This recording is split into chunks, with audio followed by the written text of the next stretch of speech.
Hello everyone and welcome back to Let's Play Europa Universalis IV with me, Alfapiomega, Meiou and Taxes and Denmark. So today we are starting with a number of events, actually two of them that have just popped up. First is called Our Lady of Ringstad. Several Danish peasants claim to have witnessed a Marian apparition in Zealand, a vision of the Virgin Mary. Already thousands of true believers are flocking to the site to pray for her intercession with her son, establishing a shrine to her there. Although the church taught us that the age of direct revelation has ended with the apostles, it is still believed that the personal revelation was possible. When the Madonna appeared to someone, it could be seen as this sort of revelation, especially if it was accompanied with miracles and portents associated with the Virgin. Pay homage to this miracle, declare the vision to be false. Well, we got a skeptical queen and a cruel ruler. So let's... it would be great for us if we could do this, but let's declare the vision to be false, because I don't think this couple would go for this. Pardon me. And the states are restless. Several of your most powerful citizens from the various estates have come to you with concerns involving the new direction of your government. They seem especially concerned that this more centralized government might infringe on their traditional rights. Refuse to acknowledge their concerns. Remind them... Refuse to acknowledge their concerns. We are the true ruler. Fuck the greater nobles. Actually, we can't really say fuck the greater nobles that much, but we are going to say fuck the greater nobles. We're not gonna honor the noble house, that would cost us 20 prestige, but let's present them with a magnificent gift. That will give us a bit of leverage. What could you guys give me? Provision mercenary. Oh, you could get me 42 gold. Actually not bad. Anyway, one more thing that the Hakon is gonna do. The stability of the nation is not increasing fast enough. So he decides to toughen the policing and get aggressive policing level 2, which will further tie up the army, but it will give us another boost to stability. So how are we doing right now? If they don't work hard enough, just make them work harder. So in 5 years we should be okay. We could get the diplomatic technology advancement, the goldsmith moneylenders, but I'm not really interested in that right now. That will require a whole new thing for us. Lithuania and Poland are still fighting with Muscovy.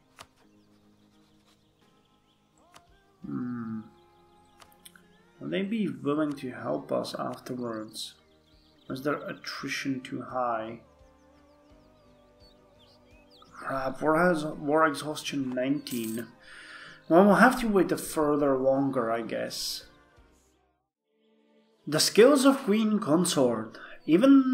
Ever since Ulrika arrived at court, she has taken a great interest in the administrative affairs of Denmark. It has reached a point where the Queen Consort has become something of an authority on matters relating staff and running the castle, trusted not only by the king himself, but by the nobility in general. Rarely has the kingdom seen such efficiency. She has 5 administrative and 3 military. Ulrika is a blessing. Administrative technology cost minus 10%. Or we always... Ulrika is a blessing. That makes more sense. She's better in administration. Cool. We will soon be able to get a level in all technologies. We're actually doing great as far as technologies go. We're one of the prime nations in Europe. And I believe once we're done with this, we'll be able to start sailing westwards and looking for the colonies, which is something that I was hoping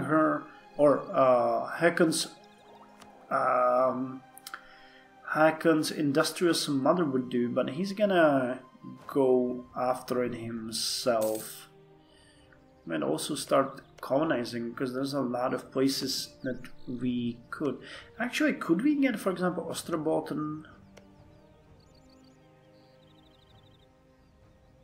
It would be kind of fun if we could, because that would be our colonies, but that would allow us to start integrating our subjects without the war with Schleswig-Holstein. Not that I don't want to do that. Oh, come on, Poland! End that freaking war! You're gonna be you're gonna be super exhausted after this one is done. We're waiting for you here. Marital bliss. Her Majesty the Queen Consort is of course a constant companion and good advisor in her own right. However, apart from that role, our Queen Consort is also a representative of the Crown to the Adeler House and vice versa. At times, this is not an arrangement without benefits. Today, Ulrika seems very pleased to announce that her family has decided to show its support for the throne and for the union of Haakon VII and Ulrika. May this union bring benefits to us both. The Adeler is offering to support the throne against discontent factions in the realm. Greater nobles gain loyalty. The Adeler family will consider us to be in their debt, or we can gain prestige. Actually, let's do this. We can greater benefit from having any kind of support. So greater nobles will be more in our favor. I like that. So I wonder what kind of thing they will ask from us in turn. But hey, institutions. Oh yes, Renaissance is spreading to Copenhagen. Oh, that is awesome. At 7.4%, expected to be present in 1521. Well, okay, I may have been a bit too happy about that, but still, that is awesome. Look at that. Only a couple of nations have it, and we are one of them. Actually, what the hell? How did it get here? Polotsk. It's actually getting a huge boost. They have a town hall, a castle, a cathedral. That is interesting. A disagreeing advisor. One of our advisors, while having been a faithful servant so far, but now they seem to have grown too insolent. The advisor dares to denounce our great king's policies and recently did so in public in front of foreign ambassadors. Even if there might be some grounds for these criticisms, we shouldn't let open criticism of the king become a habit of anyone. But it was a good point. Off with his head. That's not hard. Damn, and he was our military advisor. I was actually hoping that he would be the guy for us. Well, let's get Gunnar Lilienskjold instead. He's a bit old, but he will give us a bit of discipline, and I like that. So our armies will be a bit more effective. A queen consort of the people. It has become clear to us that Queen Consort Ulrika is a woman with a heart of gold. She always does her best to please her husband and treats her friends with unparalleled kindness. During a recent trip to the Borgdanholm province, Queen Consort Ulrika saw the suffering of its poorest peasants with her own eyes. Ever since, she has been drafting a plan to help her most destitute subjects. In order to make these ideas into reality, however, Ulrika needs some funds from the nation's treasury. We have more important matters to deal with, my love. Might be great in bed, but not enough to get 80 gold from me. It's a bit too much. A new plague has come in Dumiat. I actually don't know where that is. So let's search for the Dumiat. It sounds like some Middle Eastern... Oh! Oh crap. That could be bad. It's a terrible plague. Spreading like crazy. But thankfully it's on the other side of Europe, so we are probably safe from that. I'm a bit at a loss what to do right now, because the leash that is cruel doesn't really give a lot of roleplay reasons to do anything. apart from building military, which we have at maximum, we can really build ships. Actually, I'm pretty sure that he's gonna build a carrack once I can. But in the meantime, there really is not much we can do. So I'm just gonna stockpile money and have it. Another interesting news, though, is that the lords of Wismar have built a trade wharf for the greater nobles. So that's pretty good for me, because that was one of the buildings that I actually wanted to build due to poor communication efficiency between our capital and Wismar. For some reason they decided to build it on their own, lowering their actual autonomy, but yeah, sure, why the hell not? Why the hell not? So let's wait for maybe the next personality trait of King Haakon and see what kind of events will happen. We are doing sort of good. Poland, unfortunately, is still at war with the enemy. I don't really know what they're trying to achieve. Yeah, Moscow has -76. Polish conquest of Rzew. Why don't you just give up? Oh, they're at war with Nizhny Novgorod as well, so that's the problem. They're both... they're being occupied by two... countries, and the AI is not sure how to resolve it because each has higher demands than they can get on. That's just great, because Poland will now just accumulate war exhaustion and we will get them into war. Never. Great. Well, it's 1st March 1490, and I kinda missed out on the information that we can now get all of our technologies cheaper. I was so enthralled in seeing the war happen between Poland and Muscovite, and I just completely missed it out. So anyway, let's do it now with 45% institution tech penalty. But don't worry, we're gonna get our Renaissance soon enough. So, first of all, civil law. It gives us production efficiency boost 20% for the next 10 years.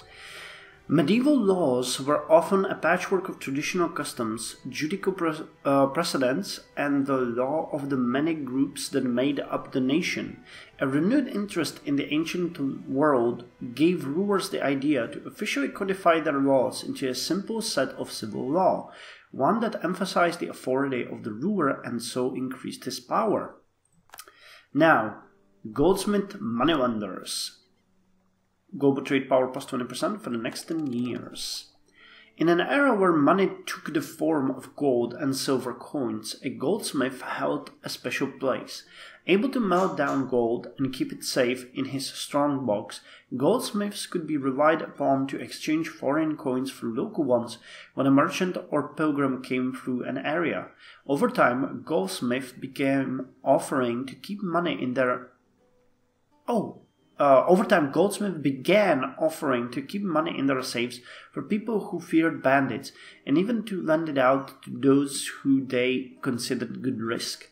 So this increases trade range by 60, trade efficiency increased by 0, and gives us some new ship, I believe. Yes, it gives us a new transport called Bark. And wheel-lock muskets. Wheel-lock muskets. Wheel-lock muskets used a flint and steel to create a spark that lit their gunpowder. Since they did not rely on matches, wheel-lock could be fired even in the rain, making them far more reliable. However, the gun had a bad reputation. Since they did not leave a telltale glow like matchlocks did, wheel-locks were the preferred choice of assassins. So, land morale increased by 0.1, combat width increased by 2, infantry fire increased by 0.1, cavalry fire increased by 0.1, and enables pike and shot, Swabian, Landsknechts, wheel-lock handgunners, charge infantry, Scottish, Gallogian infantry, and culverins. So let's see what kind of units can we get. Oh yeah, we can get all of those. So we had the Lance infantry, which had 4 offensive shock, 3 defensive shock, 2 offensive morale, and 4 defensive morale. And now, what can we get? Well, we could get the charge infantry, which has everything? No. They would have much more offensive morale, and defensive morale is weaker. Oh, that's peculiar.